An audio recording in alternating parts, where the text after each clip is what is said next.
So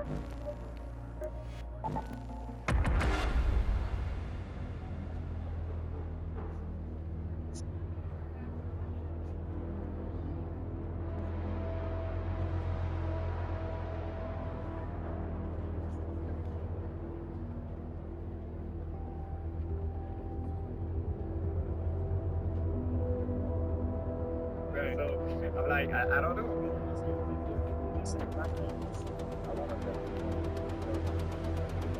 Now we got what we needed, and I was like, yeah, I did.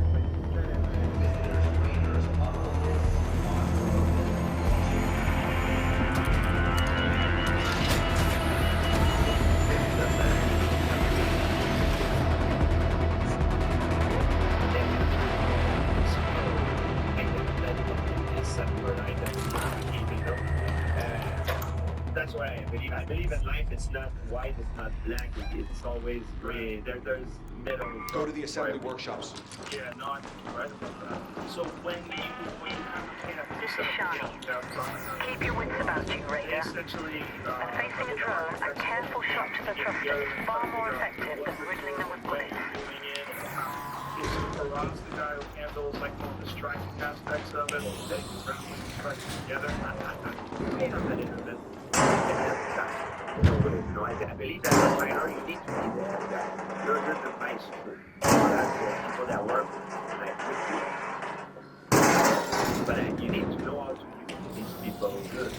For instance, I don't know nothing about business, but I have agents that are there to negotiate. Right? They know stuff. They know I have one other guy he knows about fiscality. He's a lawyer and he's good for a tax report. But I know how to get people for that earning revenue. So that's like, no.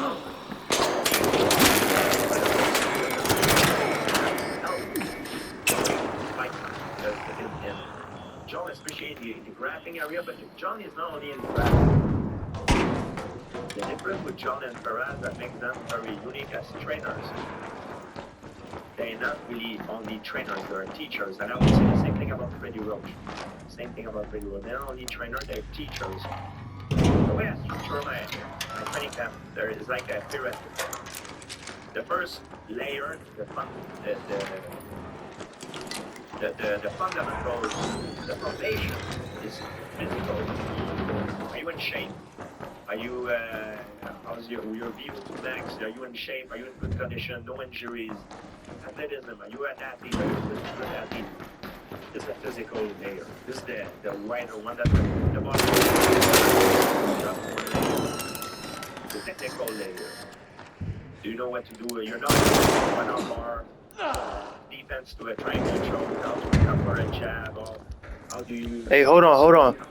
We still good. Hold on. We still good, bro. Kill me, bro. Give me all, bro. Kill me, bro. They only have one of those, or two of them. They don't have the three layers. That's where Faraz, John, and also I would say Freddie in boxing. But in MMA especially, Faraz and John, the tactical layer, which is the last one. That's what separates contenders and champions. There's a physical, the technical, and the tactical. Let's say we're equal. We're the same person. What can I make the difference between me winning against you and you winning against me technically? Because we're the same person, we're a complete replica, we're a clone. The difference is the technical. I will know where I can take you out of your comfort zone and I can bring the fight where I'm the strongest.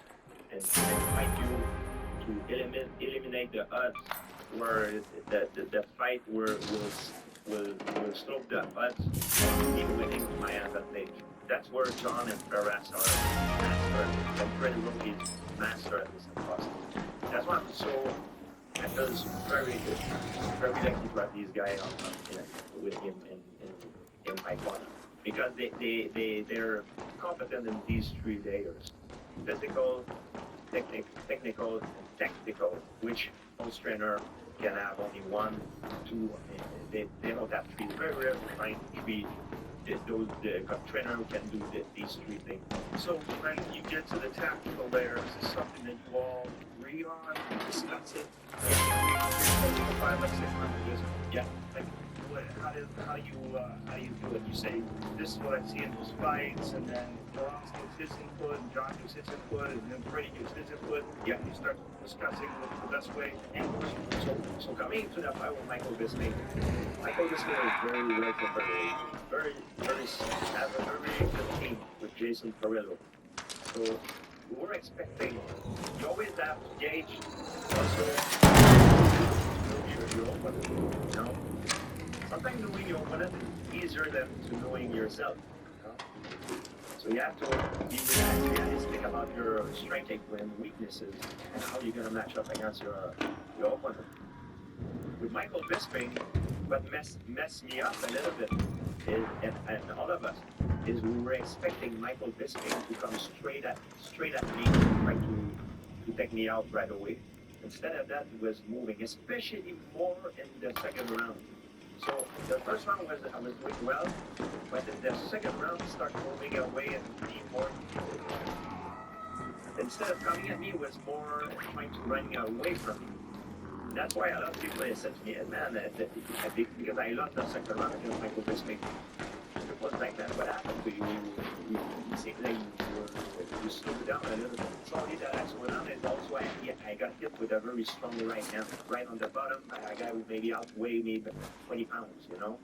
So it slowed the man down. Something like that. My cardio was bad. It's not, my cardio was fine, but we get punch on the bottom. It slowed him down, and he cut me off guard. He changed his strategy from round 1 to round 2. He became more like a runner instead of a hunter kind of guy. And so counter shot. What he did is very smart. He couldn't get to me. Look at the replay of the fight with Michael Bisping. He couldn't get to me straight to my head, but trying to hit me with his jab, trying to target my head, but I was too fast for him. So I don't know if it's his trainer or him decide to change. So he decided to be like a runner.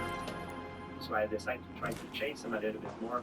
And what happened to me, he jabbed my lead hand, which squared me, and then he connected me straight on the chin. While at the same time I was trying to throw a leg kick. It was a perfect timing, beautiful execution, and I don't need to practice that, but it was very well done, very smart. Instead of trying to target my head, he jabbed my hand, and hit me with the hand. That's why I tried to put that poker face on during that fight, but it's one of the strikes that even though Michael Bisping is not known as a knockout guy, this shot really hurt me because the precision was, timing was good. Yeah, I've never understood why people don't think he hits hard. Look what he did with Rockhold. Nah. He hits fucking hard. I think it's what hurt someone, and I Say what? With away someone, it's not necessarily the power, but it's more precision. Nah, yeah, I didn't really expect too many people to join. Ryan was perfectly timed and with great precision. That's why I got hurt. And he won the second round. Then I had to make adjustments Say for what? the third round. That's when Freddie, John, and the rest of them, Oh, they it's saw fine, what he bro. was doing. And they We'll say, be on anyway. after the Ryan just slipped, come with the hook over the top, and the Ryan, and that's what I did. And then he knocked him down, but in that fight, whatever your trainer tells you, if you didn't practice it, it's not gonna work. I mean, you don't have time to think. It's autopilot. Yeah. So I was on autopilot. Sometimes you just need some kind of guidance Don't shoot. that put you back. Put your autopilot in the right direction, and that's what happened in that fight. A reminder. Yes, a little reminder. Hey, we're not going this way. We're going this way. Okay, then it's still the autopilot, but it's different direction. The crazy thing about Mike Don't shoot. is he has very poor vision in his right eye. A lot of people might not know about it, but in the Vitor Belfort fight, he damaged his retina very badly. He's had several surgeries, and he's got oil in his eye that's sort of like protecting it, and he'll have it fixed once he's done fighting. But, you know, if you look at him, one of his eyes is darker than the other eye. Sure. And that's that right eye. And did you particularly target things going to that right side, like things off of your left side? Yeah, Hey, a lot of don't things shoot. that we drilled on with the left hook. That's why like when I hit him with a left hook, that was A lot of them have a harder time seeing things coming out of his vision is more blurred. he does, but the thing is with Michael is he adjusts himself very well to this. You know, like it's like he knows it, and probably knows it himself. But the way he fights, he adjusts it very well. You know, he put himself in a position that he cannot get hit often with this. You know, especially in my fight. So I needed almost to wait for him to commit with the right hand to come over the top. Yeah. If you look at the fight with Kevin Gastelum, the same thing. He missed with the right hand, and then he got countered. It's always when he missed with the right hand that he got countered. The Sharks fight, I think, was a mistake. It was a mistake because he was not prepared for this. He didn't. Well, it's also he just got off of a crazy fight with you. It was bad. I think it was a bad mistake from his part. But look, to his credit, he tried to do something and that I do try to do all the time. He tried to do something unique and very special. And if he would have won, we would not have this discussion. We would be saying like, man, what a comeback! It's unbelievable. He lose a title, come back straight to fight Kelvin Gastelum. It's amazing. You know what I mean? Yeah.